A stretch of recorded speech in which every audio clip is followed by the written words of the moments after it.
La salvación cristiana entonces no es ir al cielo a vivir con los angelitos, no es ir al cielo a estar con nuestra abuelita, con su papá, con nuestra mamá, no se trata de eso. No es ir a reunirnos con los cuates. La vida eterna es la satisfacción de lo que nuestros corazones están buscando, y lo que estamos buscando es a Dios. ¿Qué podrá saciarnos? ¿Por qué sentimos que nos falta algo si en realidad, podríamos decirlo, tenemos todo? En esta época de pandemia he leído muchos mensajes que más o menos dicen esto. Estamos encerrados, pero tenemos comida, familia y entretenimiento. Y sin embargo, no podemos dejar de quejarnos, de anhelar algo. Y esta frase la he visto 1000 veces durante este tiempo. Éramos felices y no lo sabíamos.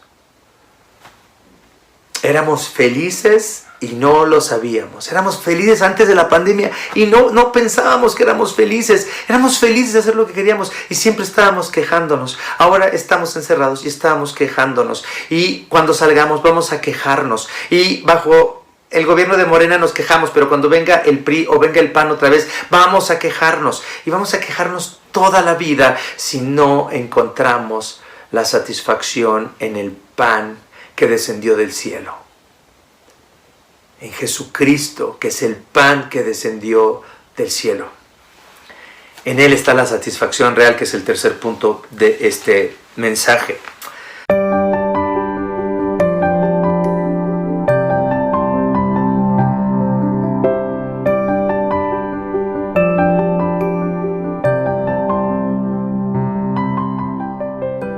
Continuemos entonces adorando al Señor ahora. Con la palabra del Señor vamos a ir al texto que hoy nos ocupa. Recuerden que empezamos hace 2 semanas con una nueva serie de sermones que se llama Temas Relevantes de la Vida. Hemos hablado ya de cómo encontrar propósito en la vida, cuál es la propuesta cristiana para la identidad. Y hoy vamos a hablar sobre la satisfacción, cómo hallar satisfacción, qué es lo que nos dice la fe cristiana acerca de la satisfacción. Y para hoy, para meditar en este tema, vamos a ir al texto que está en el Evangelio de Juan, en el capítulo 6, versículos del 25 al 37. Juan, capítulo 6, de los versículos 25 al 37.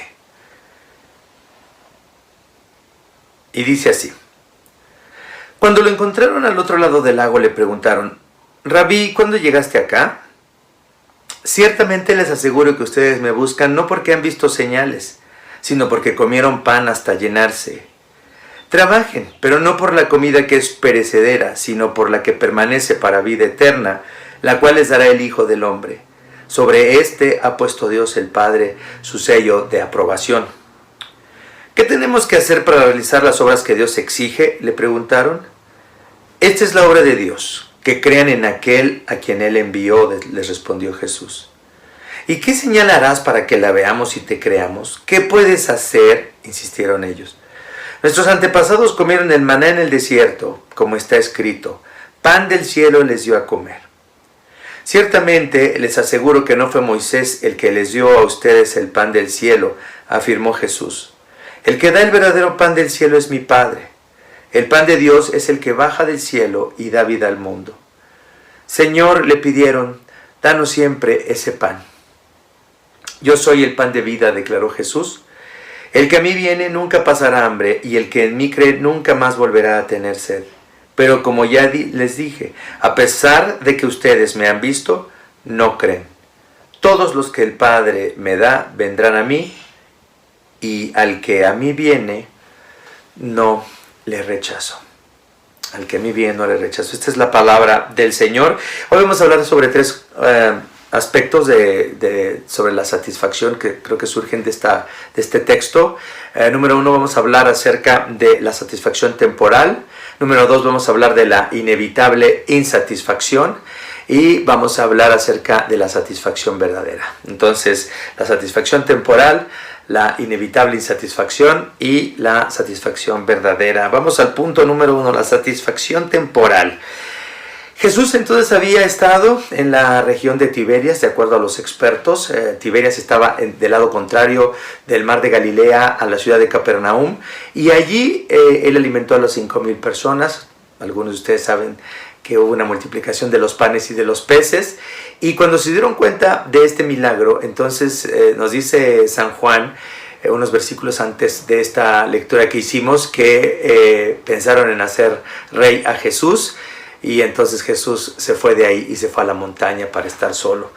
Así que después de esto, ya cuando Jesús está en Capernaum con los discípulos, las multitudes, parte de la multitud que había sido alimentada, fue a buscarlo allá a Capernaum. Y entonces empieza este diálogo, esta interacción con Jesús ya en Capernaum. Habiendo sido testigos de esta alimentación milagrosa, llegan estas personas que eran parte de aquella multitud que había sido alimentada, y entonces tienen este intercambio de ideas, estas preguntas que tienen para Jesús, y Jesús tiene estas declaraciones increíbles acerca de la salvación y acerca sobre todo de quién es Él. ¿Por qué buscaron a Jesús entonces? ¿Cuál es la razón por la que buscaron a Jesús? Jesús dice: les aseguro que ustedes me buscan no porque han visto señales, sino porque comieron pan hasta saciarse. ¿Por qué estaban buscando a Jesús? ¿Por qué se tomaron el trabajo de buscar a Jesús? Imagínense presenciar la alimentación de 5,000 personas, que obviamente era algo imposible en aquella época. No había posibilidad de transportar comida para 5,000 personas, pan y peces para 5,000 personas, imposible. Los mismos discípulos le dijeron a Jesús: Señor, pero alimentarlos a ellos costaría más o menos el salario de 8 meses de trabajo de una persona. Realmente era algo imposible, y ellos habían experimentado ese milagro y se habían llenado de pan. ¿Por qué vinieron a buscar a Jesús hasta Capernaum? Porque creyeron en sus milagros como una señal de que Él era el Mesías. Estaban seguros de que Él era el Mesías, pero Jesús inmediatamente identifica la razón por la que vinieron a buscarlo hasta Capernaum y les dice: les aseguro que ustedes no me buscan porque han visto señales, sino porque comieron pan hasta llenarse. ¿Qué posibilidades habría si Él fuera el Mesías y si a partir de ese día, al seguirlo, Él les diera comida todos los días? Que en la mente de las multitudes había esta idea: si seguimos al Mesías, lo podemos seguir a donde sea y Él nos va a dar comida todos los días, y vamos a poder empezar una vida nueva. No vamos a necesitar dinero para comer, ya no hay que trabajar cultivando el trigo, ya no vamos a tener que hacer la harina, ya no se va a tener que amasar el pan, ya no se va a tener que cortar la leña para cocer el pan en el fuego. ¿Qué posibilidades hay de empezar una vida nueva, diferente totalmente? Porque realmente la producción del pan ocupaba mucho el trabajo de las personas, desde los campesinos que sembraban el trigo hasta las personas que tenían que preparar las harinas, venderlas, y luego el trabajo de hacer el pan diario. ¿Qué tal si seguimos a este maestro, a este rabino? ¿Y qué tal si nos alimenta diariamente? ¿Qué podríamos hacer? Esta es una manifestación maravillosa, pero realmente lo que les importaba no era tanto lo que significaba la llegada del Mesías, sino que sus necesidades, una necesidad muy importante, había sido satisfecha. Y Jesús dice: es que ustedes lo único que les importa es el pan. No les importa realmente mi trabajo como Mesías. No les importa que los milagros me acrediten como el Mesías prometido. Lo que ustedes quieren solamente es el pan diario. Lo que a ustedes les interesa es la satisfacción de sus necesidades temporales. Eso es por lo que vinieron a buscarme. Cristo parece que les dice: ustedes piensan que yo solamente vine a solucionarles sus problemas mundanos, pero no. La gente de todos los tiempos, la gente en el tiempo de Jesús y la gente en el tiempo de la Edad Media y la gente pagana del Imperio Romano y la gente en nuestro tiempo, creyentes y no creyentes, todas las personas en todos los tiempos, en todas las culturas, en todas las civilizaciones, están buscando saciar sus necesidades. No solamente las físicas y las más necesarias, pero en realidad lo que la gente siempre busca en la existencia humana, en la condición humana, es lograr saciar un deseo que es imposible de saciar con pan o con trabajo o con bienes o con riquezas o con amistades o con sexo o con drogas o con lo que sea. Hay una necesidad de saciar algo que está en el corazón humano. Las multitudes en la época de Jesús, pues con pan se conformaban hasta ese momento. Pero Jesús les dice, hay otra cosa que ustedes necesitan, que va más allá de comer el pan. Hubo una investigación que se hizo hace varios años, hace muchos años, tal vez en los años 80, con un psicólogo estadounidense que se llamaba Stephen Rice, creo que todavía vive, y él hizo una investigación con 6,000 personas, tomó 6,000 encuestas y su encuesta era muy interesante porque su investigación era sobre qué cosas la gente piensa que necesita para tener una vida saludable, una vida buena. ¿Qué es lo que la gente necesita? ¿Cómo percibe la gente sus propias necesidades? Y entonces hizo esta encuesta con 6,000 personas y llegó a estos resultados. Los 16 resultados primeros, es decir, las 16 necesidades más importantes para la gente, fueron estas. La necesidad de ser apreciado, la necesidad de aceptación, la necesidad de aprender, la necesidad de comer. Fíjense, la comida vino en el tercer punto, contrario a la época de Jesús, donde realmente la gente necesitaba comer diariamente y era difícil conseguir la comida diariamente. Pero bueno, en este tiempo donde se hizo esta encuesta, la necesidad de comer está en el tercer punto, interesante. La cuarta, la necesidad de tener y criar hijos. La quinta, la necesidad de ser leal a ciertos valores, a ciertas cosas importantes, a conceptos que tienen que ver con valores. Número 6, la necesidad de justicia social. Número 7, la necesidad de tener la individualidad garantizada, la garantía de que podemos ser quienes queremos ser. Número 8, la necesidad de tener un entorno social estable y organizado. 9, la necesidad de hacer ejercicio. ¿Se imaginan en la época de Jesús hacer ejercicio? Pues toda la gente se levantaba súper temprano y estaban con trabajos durísimos, con una gran actividad física, pero en nuestro tiempo, bueno, en el 9º lugar está la actividad física, practicar ejercicio. Número 10, la necesidad de tener influencia, poder en la sociedad. 11, interesante que hasta el punto número 11 se encuentra la necesidad de sexo y de la apreciación de la belleza. 12, la necesidad de acumular bienes. 13, la necesidad de tener relaciones con otras personas. 14, la necesidad de ser socialmente significativo. 15, la necesidad de sentirse seguros. Y 16, la necesidad de la venganza. La necesidad de la venganza apareció en el número 16. La necesidad de desquitarnos de las injusticias. Qué interesante, esta lista es interesantísima, pero quiero que piensen en el número 1, la necesidad de aceptación, la necesidad de ser aceptados, fue la primer necesidad que plantearon en este estudio las personas a las que se les pidió que contestaran esta encuesta. En el caso que nos ocupa de la multitud, de la parte de la multitud que vino a Capernaum a buscar a Jesús, entonces vemos que la gente recibió pan y pescado gratis. Y pensaron, este es el Mesías, este es el enviado de Dios que finalmente nos va a librar del poder romano. Por fin los judíos seremos la primera nación del mundo, como está prometido. Fíjense, todos los anhelos judíos, todos los anhelos de los judíos, tenían que ver con lo mundano, tenían que ver con el poder político, tenían que ver con los alimentos, tenían que ver con ya no ser humillados, tenían que ver con sentirse mejor con ellos mismos, con su orgullo nacional.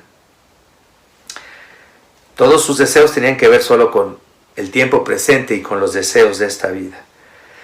Igual tal vez que en nuestros tiempos, solo que ahora la gente no espera un Mesías bíblico, sino ahora quizá en todos los países, en todas las culturas que conocemos, la gente ahora espera Mesías políticos, personas que vengan a arreglar el desastre económico, social o de inseguridad, lo que sea, pero se espera que haya una persona que venga y ponga las condiciones que pueden hacernos sentir mejor. Piensen en quien ustedes quieran.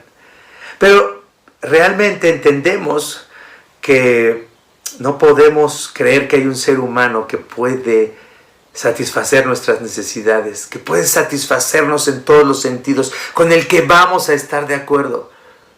Realmente no existe. Los que no conocen a Dios, pues tienen que esperar eso de cada presidente, de cada primer ministro. Antes, en la antigüedad, en el tiempo de Roma, pues en cada emperador, y en el tiempo de la Edad Media y hasta muy cercano el tiempo a nosotros, pues quién va a gobernar este país, quién va a ser el rey. La gente siempre está esperando a alguien que venga a componer la situación, las circunstancias que están viviendo. Y esto nos pasa hasta ahora. Los que no creen en Dios deben tener esa esperanza solamente, pero los que decimos que somos cristianos no podemos poner nuestra esperanza en un hombre, porque sería ridículo cuando hemos escuchado en la palabra de Dios que no hay ni uno solo que haga lo bueno. No hay ni uno solo que busque a Dios, es decir, no existe una persona que no esté corrompida por el pecado, no existe. Y si hay algún cristiano que piense que sí existe esa persona, entonces tal vez esa persona confía más en la humanidad que en la palabra de Dios. Porque es tan grande realmente nuestro deseo de que haya alguien que venga a componer el mundo, que tenemos que creer en alguien, tenemos que defender a ese alguien como sea, como dé lugar, porque ahí está puesta nuestra esperanza. O si no, también tenemos que despreciarlo y tenemos que rechazarlo porque no cumple con lo que queremos. Pero los cristianos entendemos que una persona siempre está corrompida, pero que aún los gobiernos corruptos del mundo son una manifestación del poder de Dios, porque confiamos en el Señor, porque confiamos en que Él es, en que de Él realmente proviene lo que necesitamos para la vida. No pensamos que nuestras vidas dependen de una persona humana, eso los cristianos. Pero los que no son cristianos, o los que realmente no comprenden el cristianismo, no les queda más remedio que poner su esperanza en una persona, así como los judíos estaban poniendo su esperanza en Cristo, pero no porque entendían su labor mesiánica que tenía que ver con lo espiritual y con lo eterno, sino que solamente les interesaban las cosas del aquí y el ahora. Entonces, el cristiano no cree en Dios, y esto es algo muy importante, porque Dios le va a dar algo temporal. La fe cristiana no está basada en que creemos que Dios nos va a dar algo temporal. No somos cristianos porque creemos que Cristo nos va a dar salud. No creemos en Cristo porque pensamos que Él nos va a dar prosperidad económica. No creemos en Cristo porque pensamos que todas las cosas se van a componer y que no vamos a sufrir nunca si somos cristianos. No, los cristianos no creemos eso.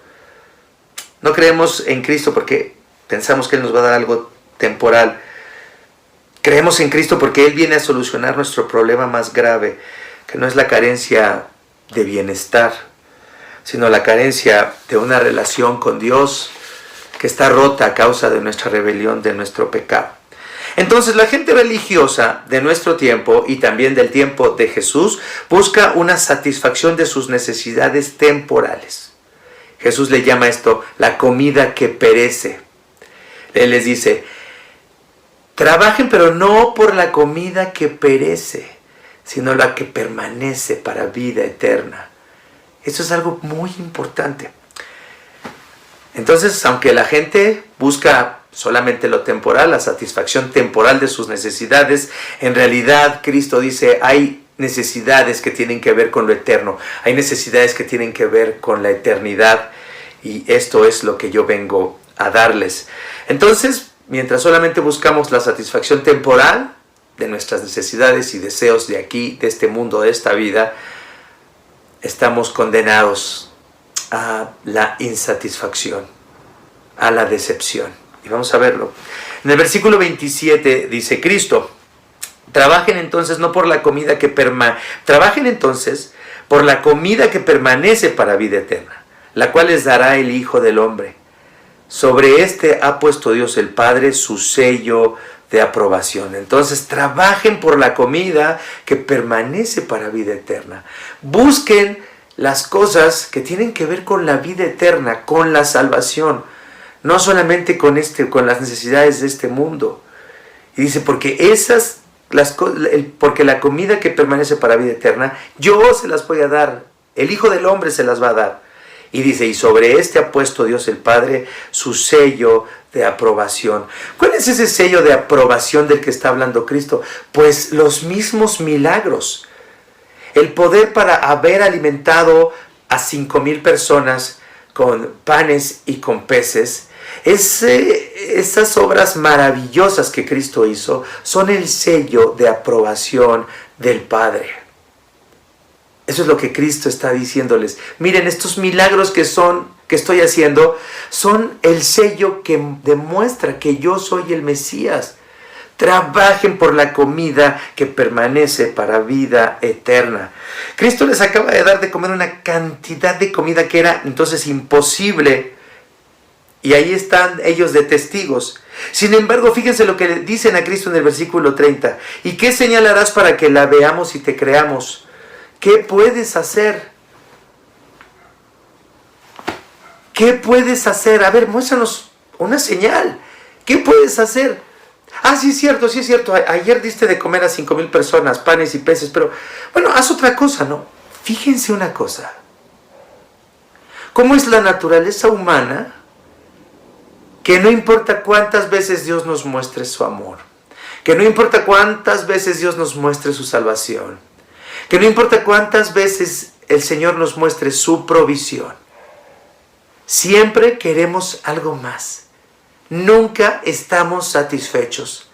Este grupo que vino de aquellas multitudes que habían sido alimentadas con tanta generosidad, están escuchando que Jesús dice, el Hijo del Hombre les va a dar una comida que permanece para vida eterna. Y Dios mismo, al darme el poder de hacer estos milagros, está dándome su sello de aprobación, está mostrando que está conmigo, que yo soy el Mesías, porque soy capaz de hacer estos milagros. Y le dicen, ¿milagros? ¿Qué puedes hacer? A ver, dinos, ¿qué podrías hacer para que te creamos? No hay forma de saciar el corazón humano, no hay forma de que el ser humano pueda confiar plenamente en el cuidado que Dios nos quiere dar, porque siempre queremos algo más, siempre queremos algo más. El corazón no regenerado, el corazón que no ha nacido del Espíritu nuevamente, el corazón normal de las personas siempre quiere más, es insaciable y solo le queda la decepción. Solo hay decepción para el ser humano normal, para el ser humano que no cree en Dios, que no conoce a Dios, como estas multitudes o como esta parte de la multitud que había seguido a Jesús hasta Capernaum. Danos otro milagro, ¿no? Haz algo para que podamos creerte. Nada puede satisfacer el corazón humano no regenerado. Siempre queremos algo más. Y diferentes personas lo expresan de diferentes formas en la cultura. Por ejemplo, Virginia Woolf, en una de sus novelas, escribe esto sobre un personaje. Es una mujer hermosa, rica, pero profundamente insegura. Fíjense lo que dice. Se dirigió al extremo opuesto del salón. Ahí había un rincón en penumbra donde colgaba un espejo y se miró. Y dijo, no está bien. De inmediato, la congoja que siempre intentaba ocultar, la profunda insatisfacción, la sensación que tenía desde que era niña de ser inferior a los demás, se apoderó de ella, implacable, despiadada, con tal intensidad que no podía rechazarla. Es decir, no podía convencerse a sí misma de que no se veía mal, no podía convencerse a sí misma de que estaba bien, no podía convencerse a sí misma de que valía, no podía convencerse a sí misma de eso. No importa qué bien se viera. ¡Wow! Una profunda insatisfacción.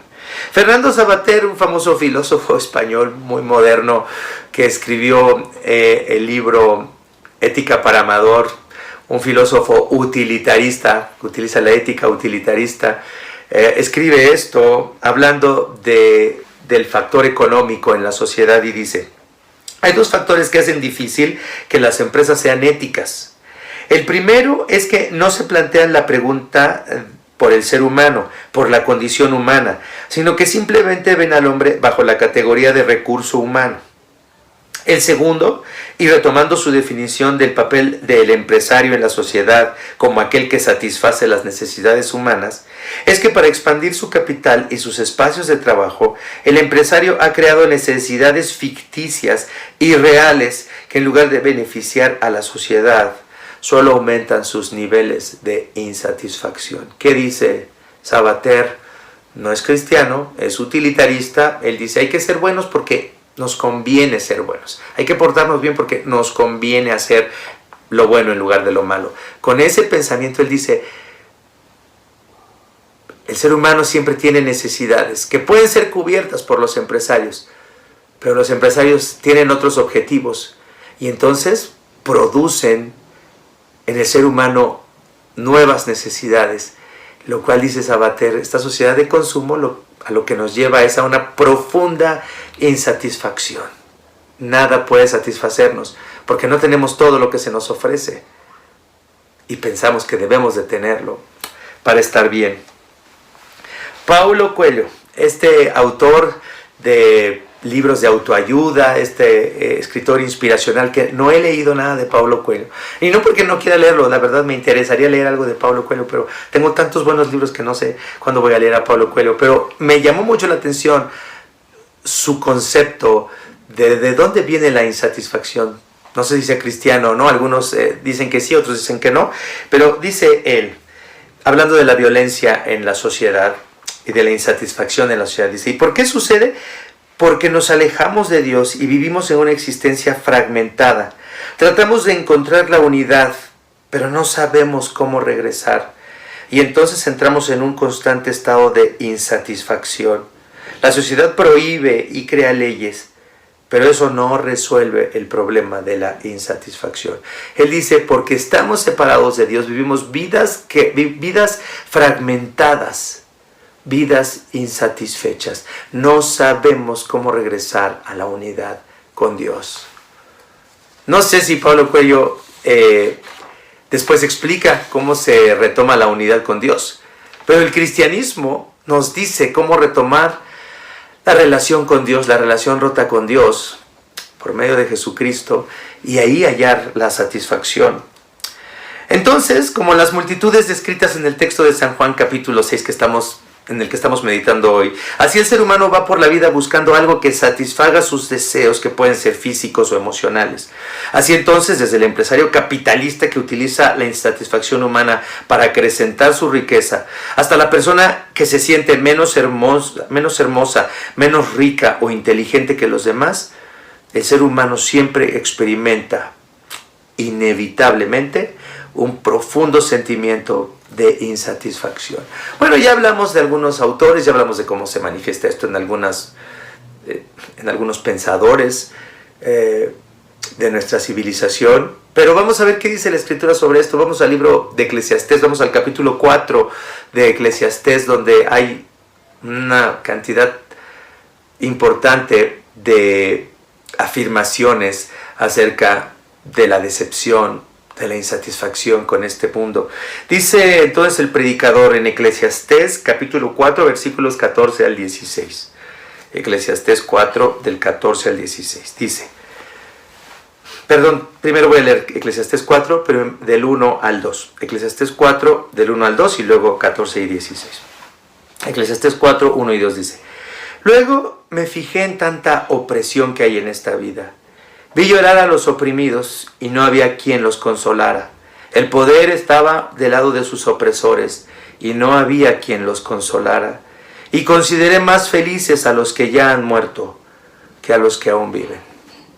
Bonita manera de empezar el capítulo 4 del Eclesiastés, ¿verdad? El predicador dice, la verdad es que veo tal injusticia en la vida, en la sociedad humana, que creo que son más felices los que ya han muerto que los que están vivos. En los versículos 14 y 16 de ese mismo capítulo dice, aunque de la cárcel haya ascendido al trono o haya nacido pobre en ese reino, en esta vida he visto que la gente apoya al joven que sucede al rey. Y aunque es incontable la gente que sigue a los reyes, muchos de los que vienen después tampoco quedan contentos con el sucesor. Y también esto es absurdo, es correr tras el viento, buscar un sucesor de un gobernante que pueda saciarnos. Dice, esto es correr tras el viento. La gente queda insatisfecha. Y esto ha pasado millones de veces y pasará millones de veces hasta que el mundo sea mundo, hasta que Cristo venga y Él sea el verdadero Rey, que sea justo y que gobierne como anhelamos que gobierne alguien. Finalmente dice en Eclesiastés, pero en el capítulo 5, versículos 10 y 11, quien ama el dinero, de dinero no se sacia. Quien ama las riquezas nunca tiene suficiente. También esto es absurdo. Donde abundan los bienes sobra quien se los gaste. ¿Y qué se saca de esto? ¿Qué saca de esto su dueño? Aparte solamente de contemplarlos. ¿Cuánto dinero es suficiente? ¿Cuántas posesiones son suficientes? El que ama las riquezas nunca tiene suficiente. El que ama el dinero no se sacia. Porque donde abundan los bienes, también abundan las personas que gastan los bienes. Dice, lo único que le queda al que es muy rico, pues es contemplar todo lo que tiene. Pero esto, dice, es absurdo. ¿Qué podrá satisfacernos? Alguien puede tenerlo todo, un buen matrimonio. Fíjense, no estoy hablando de un matrimonio bueno, más o menos bueno. Así que bueno, así ahí la llevamos. No, un matrimonio bueno. Alguien puede tener un matrimonio bueno.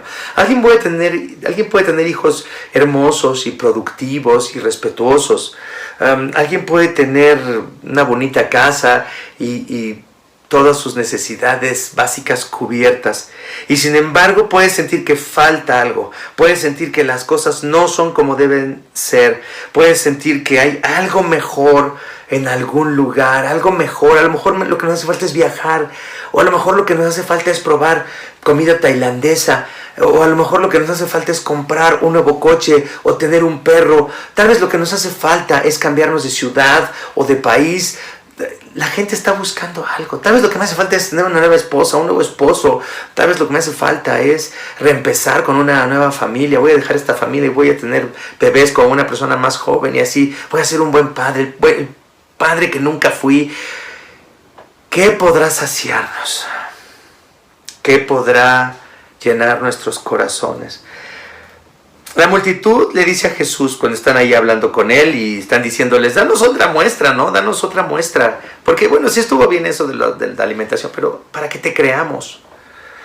Le dicen también en el versículo 31, nuestros antepasados comieron el maná en el desierto, como está escrito, pan del cielo les dio a comer.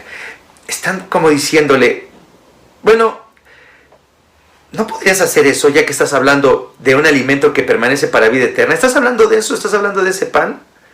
Pero Jesús mismo les responde, ya en el versículo 49, más adelante, ya no lo cubrimos en nuestra lectura, pero en el versículo 49 les dice, los antepasados de ustedes comieron el maná en el desierto y sin embargo murieron. Es decir, les dice, no estoy hablando de ese pan, no estoy hablando del maná.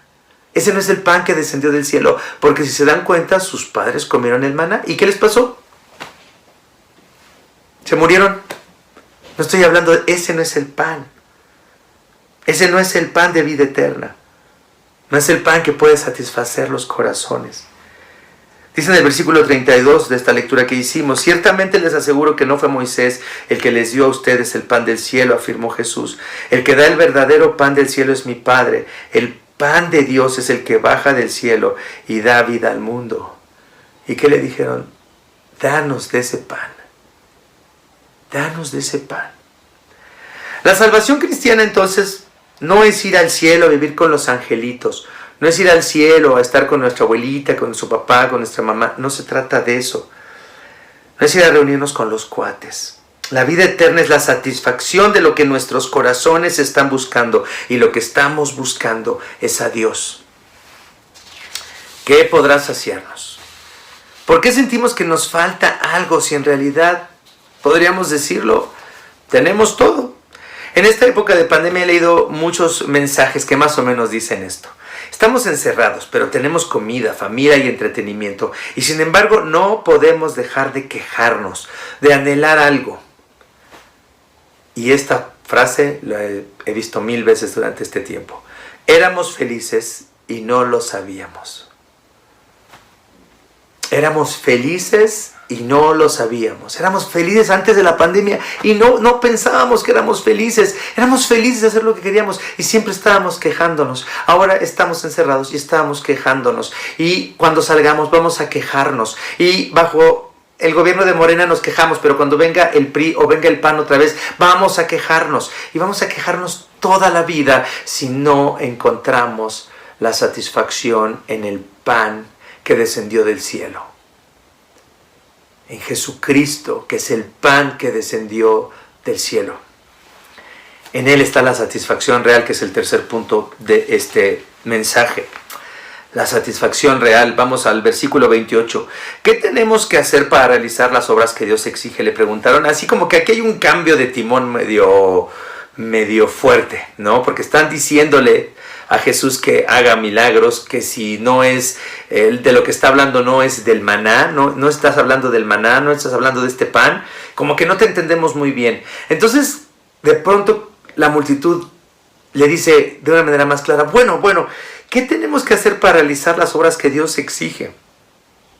Es como si le dijeran, es que no entendemos de qué hablas, es que ya estás muy metafísico, no entendemos de qué estás hablando. Dinos ya la verdad, ¿qué es lo que quiere Dios? ¿Qué debemos hacer para agradar a Dios? ¿Qué es lo que Dios exige? Ya dinos, ya no nos hables con cosas que no podemos entender, porque esto del pan que descendió del cielo no entendemos ya qué es. Si no es el maná, ¿qué es? Dinos. Y entonces dice Jesús, esta es la obra de Dios. ¿Quieren saber qué es lo que Dios realmente quiere? Esto es lo que Dios quiere. Que crean en aquel a quien Él envió, les respondió Jesús. ¿Qué? ¿Que crean en mí? ¿Que confíen en mí? Esto es lo que el Padre quiere. Esta es la obra que Dios les ha mandado hacer. ¿Qué? ¿Qué? ¿Servir a los pobres? ¿Ayudar a las personas? ¿Que lea mi Biblia? ¿Que ore? No es eso. Ayudar a los demás, leer tu Biblia, orar, es una consecuencia de que creas en aquel a quien Dios ha enviado, en el pan que descendió del cielo. Lo que puede saciar el alma entonces no es creer en un principio moral o filosófico, no es un mandato que se tiene que cumplir, ni tampoco es un dogma que se tiene que creer, o tampoco es un ritual que se debe hacer. La fe cristiana no es eso. Lo que puede saciar el alma es creer en una persona, es escuchar lo que esa persona dice sobre sí mismo y poner nuestra confianza en eso que Él dice de Él mismo. Confiar en las palabras que Él habla acerca de sí mismo, de quién es Él y de lo que vino a hacer. Cristo prácticamente está diciendo, al hablar de sí mismo como el pan, lo que Cristo está diciendo es, si el pan te gusta, si el pan satisface tu hambre, imagínate lo que será que me conozcas. Imagínate lo que será que confíes en mí. Es mejor que el pan que te satisface, que te llena, que te gusta, que es lo que estás buscando. Eso se lo está diciendo a las multitudes que necesitaban pan, porque nosotros ahora el pan, bueno, decimos, ay, ya me aburrí de comer pan, hoy quiero tortilla, hoy no vamos a comer pan, vamos a comer otra cosa. Tenemos tantas opciones que el pan para nosotros ya no es tan importante, pero imagínense en una sociedad donde el alimento principal diario era el pan, ni la carne, ni el pescado, ni el pollo, nada, el pan. Más adelante también en el mismo capítulo dice Jesús a esa misma multitud algo que aclara un poquito mejor qué tiene que ver el pan con él, por qué se identifica él mismo como el pan que descendió del cielo. Y dice, yo soy el pan vivo, en el versículo 51 del capítulo 6, yo soy el pan vivo que bajó del cielo. Si alguno come de este pan, vivirá para siempre. Este pan es mi carne, que daré para que el mundo viva. Ahora ya explica algo más. Yo soy el pan que descendió del cielo. Si alguno come de este pan, vivirá para siempre. Este pan es mi carne que daré para que el mundo viva. Lo que está diciendo Cristo, ustedes necesitan que yo muera, que mi cuerpo sea destruido, que mi carne sea destruida, y que ustedes confíen en esa destrucción de mi cuerpo que estoy dando para que el mundo viva, para que el mundo quede satisfecho. Tengo que dar mi carne, mi cuerpo, porque ese es el pan que va a ser destruido para que pueda ser de provecho para ustedes. Cuando te comes un pan, no te lo tragas, lo tienes que masticar, tienes que destruirlo para que tenga el efecto que debe tener en tu cuerpo. No, todos los alimentos se tienen que masticar, procesar, se tienen que destruir, quemar, cocinar, para que puedan tener el efecto que deben tener en nosotros. Y para que Cristo nos dé vida eterna, su cuerpo tiene que ser destruido. Cristo lo dijo cuando habló de la semilla. ¿Qué dijo? La semilla tiene que caer en la tierra. ¿Y qué tiene que pasar con la semilla? Para que produzca fruto, ¿qué tiene que pasar con la semilla? Tiene que morir.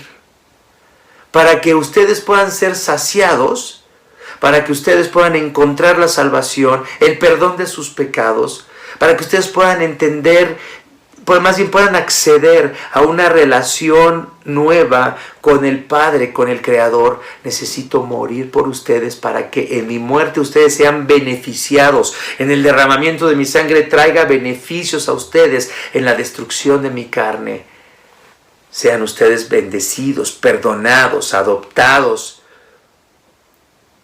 Tengo que ser destruido para que ustedes vivan. Es lo que está diciendo Jesús. La fe cristiana entonces empieza a obrar en nuestros corazones cuando creemos que la vida de Cristo, que su obediencia al Padre fue vivida de forma vicaria. Es decir, que en lugar nuestro, Cristo obedeció al Padre. Y así entonces somos considerados justos por su justicia. De igual manera, hacemos a Cristo nuestro pan cuando creemos que Él murió en la cruz tomando nuestro lugar para pagar el precio de nuestra rebelión en contra de Dios. Cristo dice, conózcanme, crean en mí, participen de mi cuerpo, participen de mi muerte, de los beneficios de mi muerte. Participen de los beneficios de mi muerte, porque mi cuerpo es el verdadero pan, es lo que realmente necesitan para saciar su corazón, no de forma temporal, no solamente para ser decepcionados otra vez, sino para que sus corazones queden saciados de forma permanente. Y fíjense cómo termina ese texto que leímos hoy. Algo hermoso. Yo soy el pan de vida, declara Jesús. El que a mí viene nunca pasará hambre, y el que en mí cree nunca más volverá a tener sed. Pero como ya les dije, a pesar de que ustedes me han visto, no creen. Y ya hablamos de eso. Todos, y aquí viene lo hermoso de este final, todos los que el Padre me da vendrán a mí, y al que a mí viene no lo rechazo. ¿De qué manera la fe cristiana nos satisface? ¿En qué sentido? En el sentido más profundo. ¿Se acuerdan de los 16 elementos de esta encuesta que hizo este psicólogo estadounidense? ¿Se acuerdan cuál fue el primer punto que la gente decía que es lo más necesario para tener una vida saludable, una buena vida? Ser aceptado. Ser aceptado. ¿Y qué es lo que dice Jesús? Como una buena noticia del Evangelio. Dice, todos los que el Padre me da vendrán a mí, y el que a mí viene no lo rechazo. Lo que más necesitas es saber que eres aceptado, es saber que eres amado.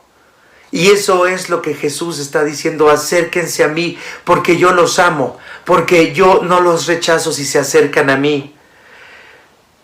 La salvación en la fe cristiana proviene de que Dios mismo ha decidido no rechazarnos, a pesar de que siempre menospreciamos su amor. A pesar de que continuamente fallamos en apreciar profundamente la salvación que Él nos ha dado por medio de su vida, de su muerte y de su resurrección. A pesar de eso, Él no nos rechaza. Él dice, el que viene a mí no lo rechazo. Fíjense, no dice, el que cambia y viene a mí no lo rechazo. No dice eso. No dice, el que se porta bien y es una buena persona no lo rechazo. No dice eso. El que tiene mucha fe, a ese no lo voy a rechazar. Tampoco dice eso. Él dice, el que viene a mí ¿A quién recibe Cristo? En realidad, solamente aquel que realmente lo necesita. Solo a aquel que, viendo su propia necesidad, su propia perdición y su propia miseria, diga: ya no me queda nada. He buscado satisfacción en todas las cosas y no la he hallado. Eso es una bendición que Dios da, la insatisfacción, para que tengamos que buscarlo. Pero solamente si estás muy desesperado, muy insatisfecho, muy decepcionado, puedes venir a Cristo. ¿Estarás tan necesitado para tener que venir a Cristo? Su amor y su perdón son reales. Es lo único que necesitas conocer. Deja que esto empiece a satisfacer tu corazón. La vida cristiana es aprender y a entender cómo la obra de Cristo puede satisfacer nuestros corazones. De eso se trata la vida cristiana. De profundizar en la persona de Cristo y en su obra redentora para la satisfacción de nuestros corazones. ¿Vendrás a Cristo? Él dice: el que viene a mí no lo rechazo. Vamos a orar. Buen Dios y Padre, estamos maravillados de que, siendo, Señor, insaciables, de que siendo personas quejumbrosas, horriblemente quejumbrosas, que siempre tenemos algo de que quejarnos, que siempre nos falta algo, Señor, que siendo tan poco agradecidos, aún conociéndote, aún sabiendo que Jesucristo es nuestro Señor y Salvador, y aún habiéndolo declarado muchas veces, nuestros corazones necesitan recordar que la única satisfacción verdadera y permanente puede provenir de comprender, de aquilatar, de atesorar en nuestros corazones lo que fue hecho a nuestro favor por la vida, la muerte y la resurrección de Cristo. Padre, sacia nuestros corazones con las verdades del Evangelio. Sacia nuestros corazones, Señor bendito, con las realidades, las buenas noticias del Evangelio. Padre, sabemos que hoy estamos en paz contigo por causa de Cristo. Que esa paz nos llene hoy. Señor, sabemos que tú cuidas de nosotros, que si tú alimentas, Señor, a las aves y a los animales del campo, ¿cómo no te interesarás por nosotros? Perdona nuestra mezquindad, perdona nuestra profunda insatisfacción con este mundo, con la profunda insatisfacción de lo que tú nos das. Perdónanos, Padre, en esta tarde. Perdónanos, Padre. Y gracias porque tenemos un Salvador que, aún conociendo nuestra condición, ha decidido no rechazarnos. A ese amor nos aferramos, a esa gracia nos aferramos, a esa promesa de salvación en Cristo, en su sangre preciosa nos aferramos. Sacia nuestros corazones con esa verdad del Evangelio. Padre, te lo pedimos en el nombre de Jesús. Amén. Amén. Pues bien, vamos entonces a prepararnos para venir a la mesa del Señor. Preparemos los elementos y vamos a la mesa del Señor.